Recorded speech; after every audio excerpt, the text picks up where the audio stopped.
Congratulations, then, to the BBC and to the team who brought us a very English scandal. For they are the first people to have actually benefited from an association, albeit a posthumous one, with the ironically titled Right Honourable Jeremy Thorpe, once the most popular politician in Britain before transforming into the most embarrassing, and then the most disgraced. In 1974, Thorpe came close to becoming de facto Deputy Prime Minister. By 1979 he came close to a lengthy jail sentence for a very serious crime: conspiracy to murder a former lover, Norman Scott. As Hugh Grant's alternately languid, energetic and intense portrayal in this BBC drama makes painfully apparent, Thorpe, for all his talents and fame, charm and sincere political principles, was a basically highly selfish man who eventually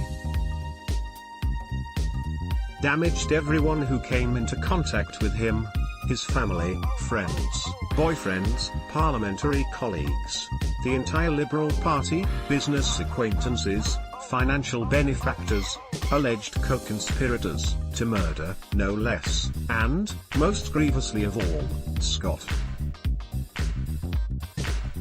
One way or another all had cause to regret ever bumping into Jeremy.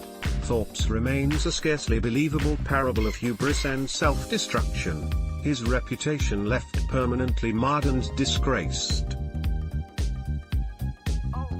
A true tragedy, it makes, therefore, for a gripping drama. Gripping, yes, and a superbly executed one in a very English scandal, as professionally and carefully wrought as Thorpe's own life was chaotic and risky. Botched, too, that is, in the case of the plot to kill Norman Scott, a troublesome male model with whom Thorpe had once had what he admitted was an affectionate relationship. Much of the credit for this dramatization obviously goes to the stellar cast, most notably Grant, an inspired choice by producer Russell T. Davies. Perhaps because Grant has had a few furtive sexual skirmishes himself, and been subjected to brutal press intrusion and persecution, or perhaps simply because he is such a fine, and still underestimated, actor that he was so well suited to the role of Thorpe. Anyway, he is cast against type, compelling to watch as the very antithesis of a rom-com hero. Patricia Hodge as Ursula Thorpe, Jeremy's monocle-wearing mother. Much of these sorts of projects depend on a kind of grand impersonation of the main characters, as you see in The Crown, for example. Grant captured all of Thorpe's superficialities well: the permanent 5 o'clock shadow, the expansive mannerisms, the theatrical delivery of everything from a parliamentary speech on racism to an order for drinks, the trademark Edwardian dress and natty brown trilby, the steadily thinning comb-over, the gift for mimicry, the tendency to treat politics as some sort of game. This seems to be habitual among the old Etonians even today, and, above all, the reckless rambiness of his secret life as a promiscuous homosexual.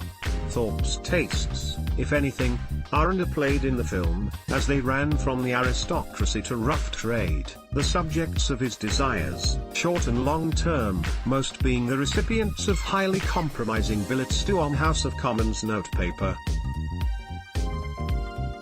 This was a mysterious habit of Thorpe's that led, inexorably, to his fall, and in the drama, true enough, there are many moments of black humor involved in trying to retrieve and destroy them.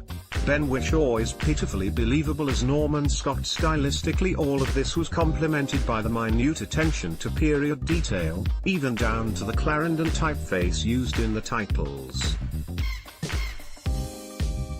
It all captured the era time-travelingly well. A substantial team delivered a remarkable tour de force for the small screen, and special praise has to go to the writers for the authenticity of the script and the people who found the props.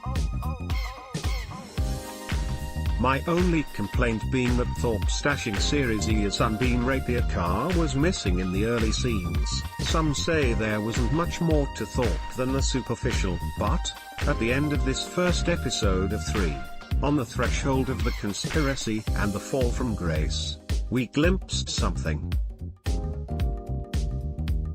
that was indeed fundamentally darker, a degree of ambition, and that is far too weak a word for it, that would drive a sane, intelligent and otherwise humane and decent man to the point of conspiring to take the life of another human being, albeit that he was eventually acquitted. Grant nailed that chilling primeval dimension to Thorpe's personality. Ben Whishaw as the used and abused, and by turns sweet and vindictive, Scott was pitifully believable, as were Alex Jennings as Peter Bessel, Thorpe's fellow MP, sex maniac and close confidant, Patricia Hodge as Ursula, Jeremy's formidable, monocle-wearing Oedipal mother, and Alice Ewing, as Thorpe's first wife Caroline, mother of his son Rupert, and who died in a car accident after 20 months of marriage. Ewing dealt well with the fact that Caroline was plainly more than a mere beard for Thorpe, but what else or how happy she was we will never know, and it is those tantalizing known unknowns of historical dramas that pose the steepest of challenges. Today, Thorpe is remembered, if at all, for having something to do with a boyfriend and a dead dog, but his was the most spectacular and shocking scandal to hit British politics in the past century, bigger than Profumo, which was a fuss about next to nothing, or the sale of honours, hardly surprising. It was, literally, a matter of life and death. If only for that reason his story deserves a balanced and sensitive treatment. It is gratifying to see. Side note, by the way, too, such is the richness of the life and times of Thorpe that it is, in truth, much better suited to the written word, and is especially well told in an absorbing biography by Michael Block published a few years ago, and, in more condensed form by John Preston, on which this TV adaptation was based. Either way, there is much to amuse, alarm and appall in the story of John Jeremy Thorpe, 1929 to 2014. Even now, some of it still untold. More about a very English scandal. BBC Hugh Grant Ben Whishaw reused content.